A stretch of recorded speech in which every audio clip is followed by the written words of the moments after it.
আসসালামু আলাইকুম প্রিয় শিক্ষার্থীরা, আশাময় বিশ্বাস তোমরা অবশ্যই ভালো আছো। আলহামদুলিল্লাহ আমরাও ভালো আছি তোমাদের দোয়া। তো বিগত অনেক দিন যাবত তোমাদের সাথে এই সরাসরি সাক্ষাৎ হচ্ছে না, অনলাইন বা জুমে সাক্ষাৎ হচ্ছে। তো আজকেও সেরকমভাবেই অনলাইনে আবারও তোমাদের সাথে চলে আসলাম আর একটা ক্লাস নিয়ে। আমরা কোনো ইন্ট্রোডাকশনে যাব না, সরাসরি কাজে চলে যাব। তো গত ক্লাসে আমি তোমাদের সাথে টু হ্যাভ ভার্ব নিয়ে কথা বলেছিলাম। টু হ্যাভ ভার্ব কথা বলেছিলাম, তো এটা ওই ফরম্যাটটা তোমাদের সাথে শেয়ার করেছি, নিয়মটা কোনো উদাহরণ দেই নাই। আর উদাহরণ ছাড়া তো ভালো বোঝা যাবে না। If you want to understand everything must be needed to exercise.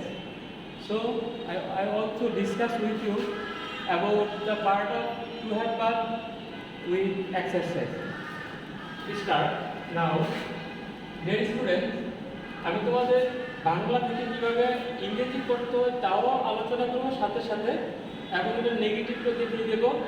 আর বাংলা থেকে ইংরেজি করার উদ্দেশ্যটা হইল যে তোমরা যাতে করে রাইটিং পার্ট যাহা লেখো তাহা যাতে নিজ থেকে কিছু লিখতে পারো, এই একটা উদ্দেশ্যে আমি বাংলা থেকে ইংরেজি সহ করে দেবো। তবে ট্রাই অ্যাগেইন টু কন্টিনিউ। যেমন দেখো টু হ্যাভ ভার্বের দুইটা ফর্ম ছিল, একটা হ্যাভ ভার্ব আর একটা ছিল হ্যাজ ভার্ব। দুটোটাই ছিল আছে বোঝালে, সাবজেক্টের পুরো জিনিস আছে বোঝালে। তো আমরা এখন দেখবো হ্যাভ কখন আমরা ব্যবহার করব আর হ্যাজ কখন ব্যবহার করব। হ্যাজ ব্যবহৃত হইব থার্ড পারসন সিঙ্গুলার, যদি সাবজেক্টটা থার্ড পারসন সিঙ্গুলার হয়। আমি তোমাদের সাথে থার্ড পারসন সিঙ্গুলারের পেজ অফ প্রোনাউনে আমি আলোচনা করেছিলাম, যেমন হি, শি, ইট বা যে কোনো নাম এটা থার্ড পারসন সিঙ্গুলার। তা আসো আমরা উদাহরণে চলে যাই, দেখি কি করা যায়। উদাহরণের মাধ্যমে আমরা বুঝিয়ে দেব। দেখো তার বা তাহার, তাহার একটি পোষা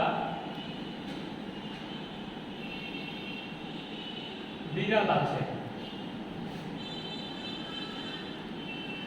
পোষা বিড়াল আছে, তাহলে আমরা বলেছিলাম ওই এর আগের দিন যে প্রথমে আমরা সাবজেক্টটা দেখবো কোথায় আছে, তারপরে সাবজেক্টের সাথে ভার্বকে খুঁজে বার করব। তাহলে আমরা দেখি বাংলায় সাবজেক্টটা প্রথমে আছে তাহারা, মানে দে বা তাহার, সরি হি। আমরা এখানে হিও ব্যবহার করতে পারি বা শিও ব্যবহার করতে পারি, কারণ তাহার দিয়ে স্ত্রীও বোঝায় আবার কে পুরুষও বোঝায়। তাহলে হি আমরা বলেছিলাম যে হ্যাভ ভার্ব তার আছে, সাবজেক্টের নিজে সাবজেক্টের কোন জিনিস আছে বোঝালে টু হ্যাভ ভার্ব বা টু হ্যাজ ভার্ব। এখানে সাবজেক্ট তাহার নিজের আছে, তাহার কি আছে? একটি পুরা পোষা বিড়াল আছে, তাহলে তাহার আছে। আবার আগের আলোচনায় ছিল তাহার আছে মানে হি হ্যাজ, হি হ্যাজ তাহার আছে, কি আছে? একটি পোষা বিড়াল, এ পেট ক্যাট।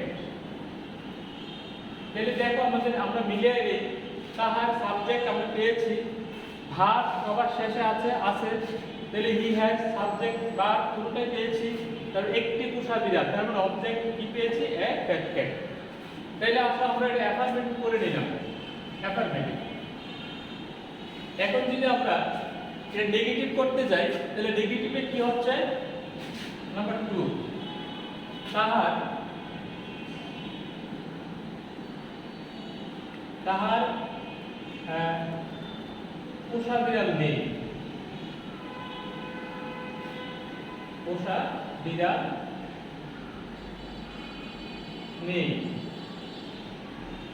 দেখো বোঝার বিষয় কি, যখন আমরা অ্যাফার্মেটিভ সেন্টেন্সটা লিখেছিলাম বাংলাটা তার একটি পোষা বিড়াল আছে, যখন আমরা এটা নেগেটিভ করে ফেললাম দেখো তার পোষা বিড়াল নেই, অথবা এখানে ব্যবহার করতেন কোনো পোষা বিড়াল নেই, কিন্তু এখানে একটি পোষা বিড়াল নেই, এটা কথাটা সঠিক না।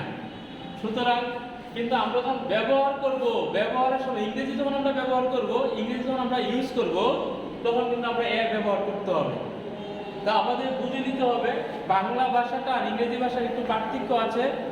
বাংলা ভাষাটাতে যদি আর্টিকেল দেয়, অর্থাৎ পদার্থিত নির্দেশকটা প্রকাশ নাও করে কিন্তু ইংরেজিতে প্রকাশ করতে হয়, কিন্তু বাংলা পড়ে বোঝা যায় ব্যবহার নাও থাকতে পারে, কিন্তু আমরা ইংরেজিতে ব্যবহার করতে হবে। তাহলে কি দাঁড়াইলো? হি হ্যাজ নো। এখানে মজার বিষয়, তোমরা বলতে পারো স্যার নট ব্যবহার করলেন না কেন? কারণ নট ব্যবহার শুধু খালি টেন্সের ক্ষেত্রে হয় যদি হ্যাভ হ্যাজ থাকে, কারণ পারফেক্ট টেন্সের ক্ষেত্রে যদি ডু হ্যাভ ভার্ব হয় নট ব্যবহার করাটা সঠিক না। তারপরে তোমরা হয়তো অনেক বই থেকে দেখবা নট, বইয়ের মানে বইয়ের মধ্যে দেখবা নট ব্যবহার করছে, কিন্তু তারপরে আমরা যেহেতু সঠিকটা আমরা জানি এটা ব্যবহার করলাম, তবে ওই ব্যবহারটা কিন্তু আমরা কাটবো না। তাহলে আমরা কি পাইলাম? হি হ্যাজ নো এ। এখানে এ দেওয়াটাও ঠিক না, এখানে দেওয়া উচিত এনি। এনি দেখো এখানে কিন্তু কোনো নাই, তাহার পোষা বিড়াল আছে, তার মানে এখানে কোনো নাই, কোনো লেখা নাই, তাহার কোনো পোষা বিড়াল নেই। তারপর আমরা কি করছি? এনি ব্যবহার করছি। তাহলে that he has no any pet cat. Negative. যদি আমরা ইন্টারগেটিভ করতে যাই তাহলে আমরা কি লিখব? তাহার কি পোষা বিড়াল আছে? ওইগো বিড়াল 30 আর প্ল্যান মনে করে না আচ্ছা। মোবাইল নম্বর দিয়ে দেন। তাহলে এখনো কিন্তু আমরা যদি মানে একেবারে বাংলাটা পরিষ্কার পরিচ্ছন্নতা দেখতে যে কি দাঁড়াচ্ছে, তাহার কি কোনো পোষা বিড়াল আছে? তাহলে এখন আমরা কি লিখব? Has he any pet cat. আসলে আমরা প্রশ্নবোধক এবং নাবোধকে চলে যাব। এটা ইন্টারগেটিভ। নাম্বার 4, তাহার কি কোনো, আমি এখানে ব্যবহার করলো সমস্যা নেই, কোনো পোষা বিড়াল নেই। দেখো এখানে আমরা কি করতে পারি? এখানে টু হ্যাভ ভার্বটা আগে নিয়ে, যেহেতু প্রশ্ন করেছে has no any pet cat. Has no any pet, sorry আমি এখানে সাবজেক্ট ব্যবহার করিনি। Any pet cat.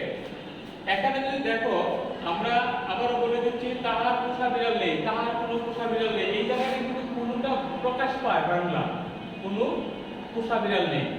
এখানে দেখো তাহার কি পোষা বিড়াল আছে, তাহলে তাহার কি কোনো পোষা বিড়াল আছে, এই কোনোটা প্রকাশ পায়।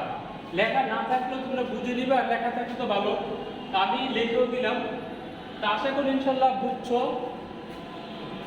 প্রিয় শিক্ষার্থীরা, আজকে শুধু তোমাদের গত ক্লাসে টু হ্যাভ ভার্বের একটা উদাহরণ নিয়ে কথা বললাম। আশা করি গত ক্লাসটা যদি তুমি তার সাথে মিলিয়ে নাও তাহলে বোঝার বাকি থাকবে না। You know, everybody know that exercise is